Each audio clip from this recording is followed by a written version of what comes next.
Ok, donc si vous voulez vérifier ce que vous pouvez construire, donc vous tapez le PLUI si c'est un intercommunal et si c'est une commune classique, vous tapez PLU. Donc je vais vous donner un exemple avec le mien.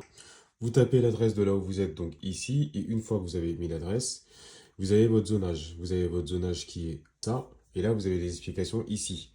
Donc vous regardez cette lettre. Donc ce qui est important, c'est l'emprise au sol. Donc l'emprise au sol, c'est cette lettre-là.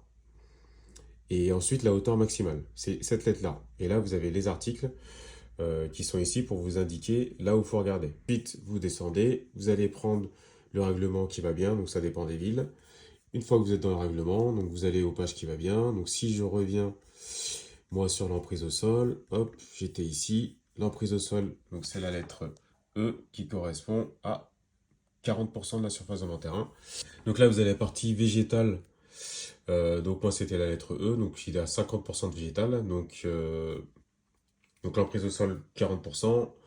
La partie végétale, 50%. Donc pour la hauteur, moi, c'était 13. Donc vous voyez, dans mon cas, c'est R plus 2 ou R plus 2 plus C ou A. Donc moi, c'est 10 mètres. Voilà. Donc pour rappel, ce qui est important, emprise au sol, donc cette lettre-là, la hauteur et la partie végétale. Voilà comment faut regarder un PLU. Partagez, sauvegardez et abonnez-vous. Ciao.